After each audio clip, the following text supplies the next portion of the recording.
Man, honestly, YouTubers that upload reaction videos 3-4 hours after the game ends are a different breed. Much respect to them. It takes me like 3 days to get a video going. So, yeah. Real Madrid versus Al Hilal 1-1 for the first game of Xabi Alonso. So, first of all, it's surprising in a good way that Real Madrid fans were not turning their back on Xabi Alonso after this first game. And yeah, obviously it's because this guy has had like 4 or 5 training sessions before this game. Only 2 of them with the guys on international duties. Was it a good performance? No.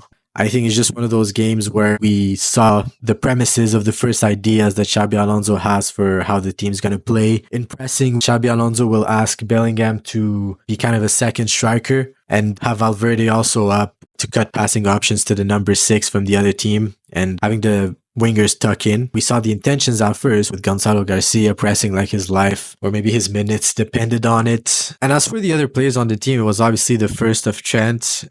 I mean, look, when Madrid lost the ball, shout out to Vinícius, Al Hilal were just ready to go wide and punish the vacated space because in possession, Trent was going into the midfield and obviously the space behind him was completely empty. I get the vision though with Raúl Asensio being quick and being able to cover those wide spaces, but he didn't play the best game. Apparently he didn't feel good with the heat and that's why he got subbed for the second half. I thought it was because he conceded a penalty that really showed his lack of experience. Mbappe was out also. That was a big surprise. Last I heard he went to the hospital and is now resting in his hotel or wherever he sleeps. Now Gonzalo Garcia, obviously he was the man of the match. He actually ran the most out of all Real Madrid players, even more than Valverde. With him, we do have a different profile than Mbappe at striker, which is very interesting. We have a guy who looks for rebounds, who positions himself to make dangerous headers. So that's pretty interesting, even though he's not a big guy. And I don't think his hold-up play would be comparable to a profile like Joselu. I think he can still bring something different. And when Mbappe rests, we have a guy at striker that can really gives us a lot of effort, a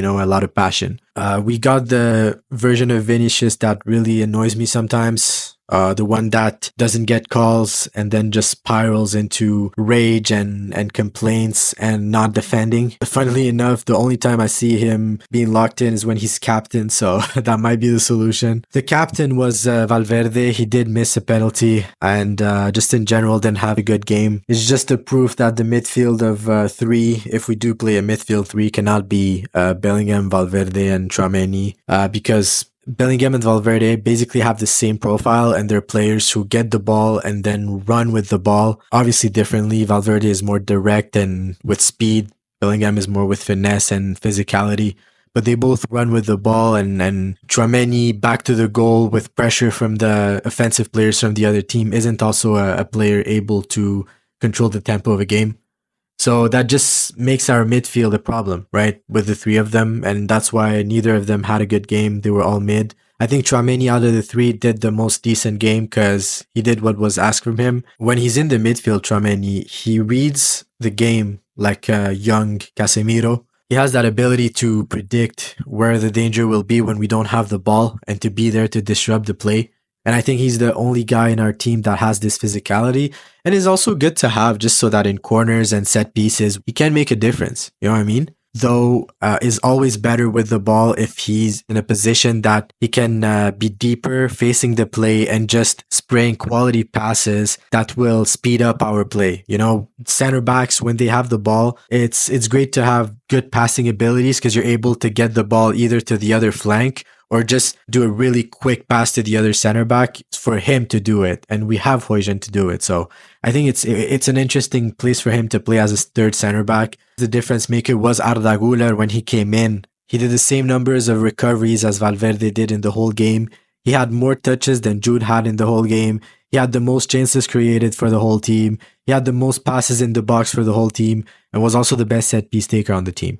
So yeah, he was that guy, and I think he earned some minutes with this one. Some of the subs though were really sus and felt very Ancelotti-esque. Lucas Vazquez for Trent, for example, that was pain. Shout out to the ballerina move he was trying at some point. Rodrygo was off before Vini, which again was a bit confusing. I know people were shitting on Rodrygo during the game, and I think it's kind of unfair. I mean, he didn't have the best game. Obviously, he's on the right, so he doesn't demand the ball because he doesn't feel confident to win his 1v1 against the defender, but he did get the assist, and it was quite a good assist. You know, between the legs with the perfect amount of curve and of strength in order for it to reach perfectly Gonzalo Garcia.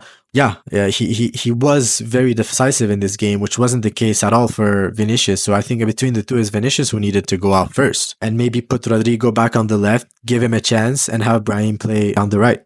Fran Garcia was just a good athlete. You know, he was just running. He was physically locked in. He's not getting injured. He plays the whole time. But with the ball, this guy just doesn't have the level. I think he's useful as a squad guy, and I wouldn't mind that, but not as a starter for sure. Huijsen for me was, from the players who play the whole game, the best player on the pitch. I have this one sequence in mind in which Al Hilal were defending well and he got the ball and then just slipped a perfect pass to Bellingham, who just turned perfect pass to Gonzalo Garcia. With Mbappe, those kind of actions are goals. And it all came from Huijsen's willingness actually to pass the ball when there's a few players there, because he has such a precise right foot and honestly even left foot that he's able to pick the perfect angles. And then Bellingham doing what he can do best, which is be a 10 that turns and pass the ball. And then if we have Mbappe, like, that's a goal. You know what I mean? And no one can stop that. So I think that was a good sequence to highlight kind of the potential of the team. But yeah, so this game was disappointing, obviously, but it's not the end of the world. And I guess the silver lining is that now that we have the same number of points as Al Hilal, our objective is just going to be to score a lot of goals in the next two games and hopefully avoid Manchester City in the round of 16. We'll be playing Juventus, and then for the quarterfinals, we'll be playing either River Plate or Dortmund. Then yeah, it's going to be PSG in the semis if they're able to be first in the group. So yeah, let me know what you thought about the game, if this video even get any views, and I'll be replying if that's the case. So yeah, vamos a ganar.